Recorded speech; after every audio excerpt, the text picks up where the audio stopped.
অবশেষে চলে আসলাম যশোরে ঈদের ছুটি শেষ করে কর্মস্থলে। আবারও সেই কর্মব্যস্ততা, প্রায় ঘুমাই গেছে, অনেক দুষ্টুমি করেছে রাস্তায়।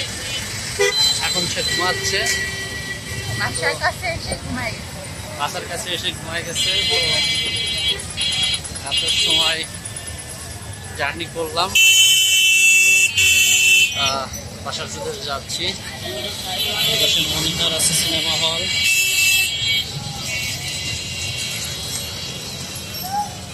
নড়াইল থেকে যশোর মনিহারে নামলাম, এখন রিক্সায় করে বাসার উদ্দেশ্যে যাচ্ছি। আল্লাহ ভরসা।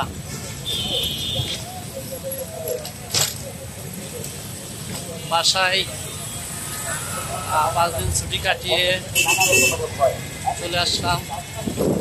এখন বাসা পুরো ফাঁকা, কিছু করার নাই। আসলে এটাই হচ্ছে জীবন।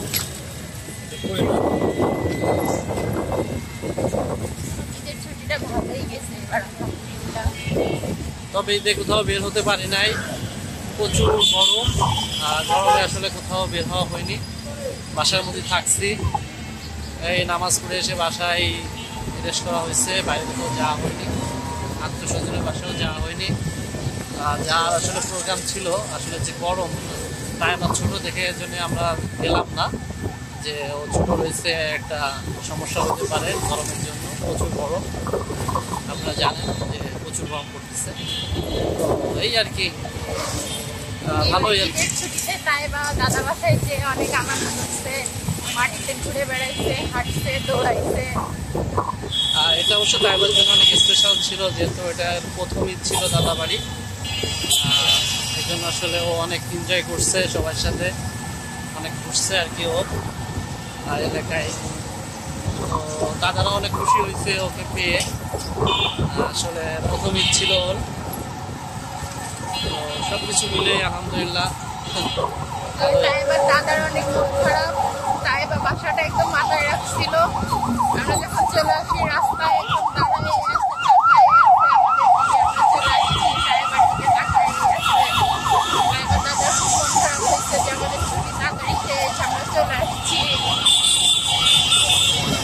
এটাই আসলে কর্মজীবনে ফিরে আসতে হবে। মাঝে মাঝে আসলে বাসায় গেলে আসলে সবার মধ্যে অন্যরকম একটা ভালো লাগে কাজ করে। আবার চলে আসার সময় আমাদেরও মন খারাপ হয়ে যায়, আর বাবা মার মন তো এমনি খারাপ হবে, এটা স্বাভাবিক। তো সব কিছু মিলে আসলে ঈদের ছুটিটা অনেক ভালো ছিল। এবার একটু বেশি ছুটি পেয়েছি, অন্যান্য বার আসলে 3 দিনের মতো ছুটি থাকে।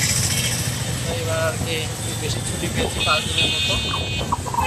তো এই আর কি, ঈদে আসলে সবচেয়ে ভালো লাগা কাজ করেছে ঈদের যে নামাজ পড়তে। সারা মাস রোজা থাকার পরে যখন ঈদগাহে যে নামাজ পড়ি সবার সাথে, তখন আসলে জিনিসটা আসলে সবচেয়ে বেশি আর কি ভালো লাগে। সবার সাথে ঘোরাঘুরি করা, অনেকদিন পরে গ্রামের মানুষের সাথে দেখা হওয়া, এই সব কিছু মিলে আলহামদুলিল্লাহ অনেক ভালো লাগে। তো যাই হোক, ঈদের সিমাই খাওয়া, বাবা মার সাথে ঈদ করা, এটাই আসলে বেশি আনন্দ। তো এই আর কি, এই শেষ করে চলে আসলাম আবার কর্মজীবনে। এটাই তো সবার জন্য শুভকামনা রইল, আমাদের জন্য দোয়া করবেন এবং আমাদের ভিডিও কেমন লাগে কমেন্ট করে জানাতে পারেন। আজকে এই পর্যন্ত।